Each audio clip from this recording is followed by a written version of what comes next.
Hello everyone, welcome back to Sadiq's Rabbitry. Okay, so I've not been uploading videos for a while now and I'm really sorry about that. So today's video I want to talk about some disadvantages of starting rabbit on a very small scale. Okay, so you know, for small scale farmers, they have the chance to minimum their doe units, right? So when I say a very small scale, it's whereby a beginner start with at least 2 or 3 doe units. Okay, and that's what I want to talk about today, some of the disadvantages of that. And if you are new to the channel, just don't forget to subscribe, hit on that subscribe button and smash that like button to right there so that YouTube will notify you whenever I upload a new video. Now some people may see this point that I want to emphasize as disadvantages, right?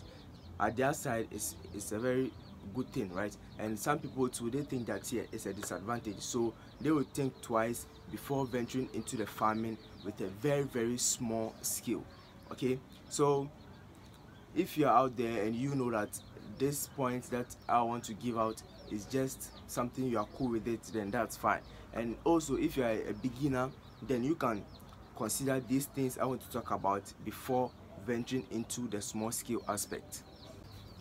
The first disadvantage I want to talk about is lack of space to increase stock, right? So many farmers out there will see this as an disadvantage, right? Because it really bothers them a lot, right? So for me, this very key point is a very disadvantage for me. Why am I saying this? Because I don't have enough space to increase stock, so always I need to plan ahead before settling in with new breeders. Okay, so whenever I want to settle in with new breeders, I have to take care of the recent ones that I have, or maybe call them or maybe sell them off before getting new breeders on the farm, right? So some people may also see this as advantage, right? Because some people have the land there and they are always ready to just bring in new breeders, right?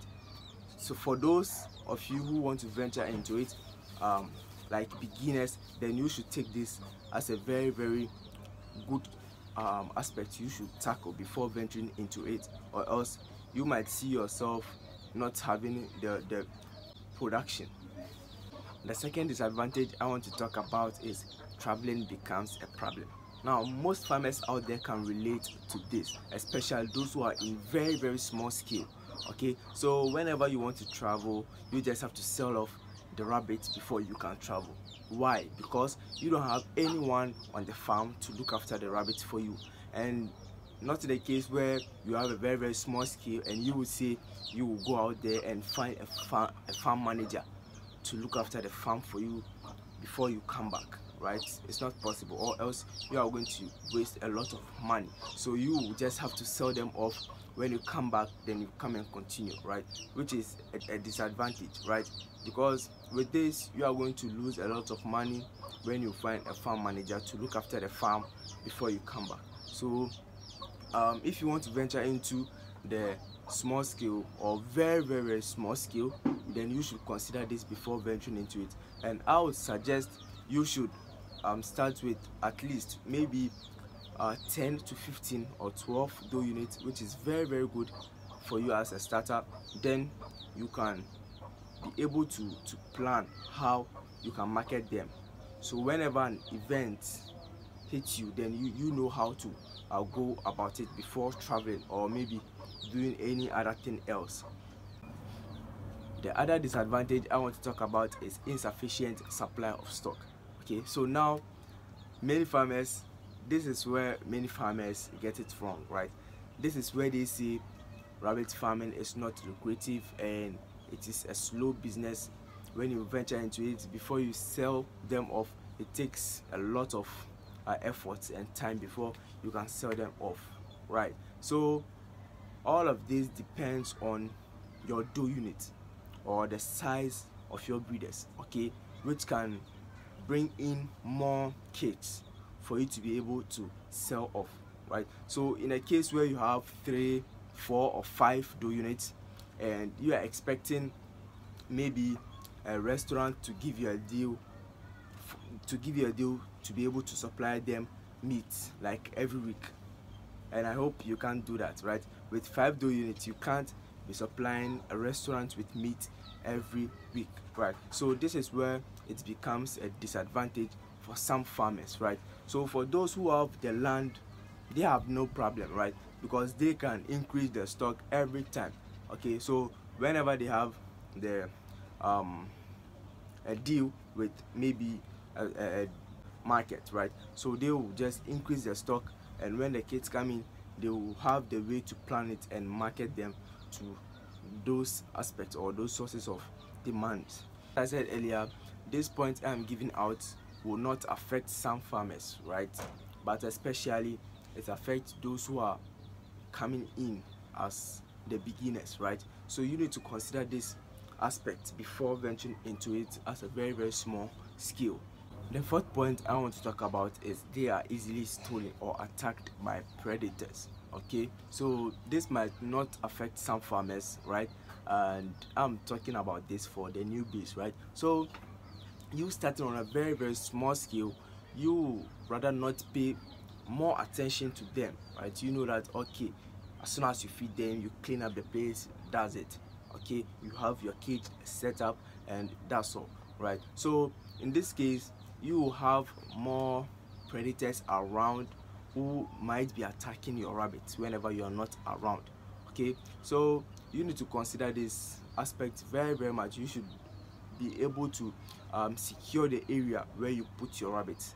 Okay, you need to secure the area very well before putting the rabbits over there, or else it can easily get stolen, right? So for me, as you know, I just shared my idea on how I make that cage locker, right? So whenever someone comes here, he or she can't open it, right? Because they've never been able to see this on a farm, right? So whenever they come, they try to pull the gate itself rather than using that locker, right? So when they come, it's not easy to open as compared to the locker you just put on the cage and does it, right? So yeah, mine too, it can easily be stolen, right?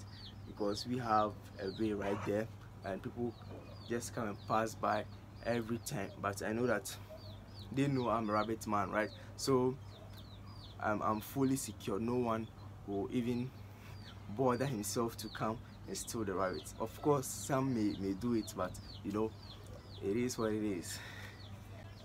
Now the fifth or the last point or disadvantage I want to talk about is lack of connection with higher demanding sources, right? So assuming you are a starter, right? You just started with 3-4 dough units and you are seeing a good result with the littering, right? So you have a demanding source, right? You have a demanding source already, but in the case where new demanding sources are opened but you are not able to supply to them, why? Because you have a very small dough unit which can produce in this exact time they will give you for the meat, right? So they will say maybe a week you want this amount of rabbit, meanwhile your 4 or 5 dough units gives birth every 3 months, right? So how can you meet this demand sources, right? So it becomes very difficult, right? So if you want to overcome something, then you need to have fellow farmers around, okay, which you know that whenever you have some winners to sell off, then they have some available too, okay, so that you guys can both cooperate and meet that demanding source, right? Because nowadays rabbits is on the higher demand, and if you say you want to get into the game with 5 dough units or 3 dough units, then you should change your mind before venturing into it, because it's not that easy, okay? You having a very small scale, then your marketing tool become very tough for you, okay? It becomes very tough because you go out with maybe 5 rabbits to sell, meanwhile one person wants at least maybe 12 rabbits, 15 rabbits, and you would say, oh, I just have 5 rabbits available. What would the person do? Maybe he or she won't buy it, but rather go in to other farmers to get it right. So you need to consider all this before venturing into the rabbit on a very small scale, right? So if you want to venture into it, just take out this thing in your mind that it's a get rich quick scheme, right? Where when you venture into it, 3 months you get the kit, you start selling and you start making money, right? So you'll be making some losses on the way. Yes, in every business that's how it works. You'll be making your losses before seeing good results, right? So you should just stay in the game, be consistent, and the market will come to you whenever it's ready. I hope you've enjoyed watching this video, and I hope you've written down the key points we've talked about. Also, make sure you consider all these disadvantages on very small scale rabbit farming before you venture into it. Okay, so if you are new to the channel as a newbie beginner, just don't forget to subscribe, and I will be bringing you guys more informative videos such as this one. So until next time, bye bye.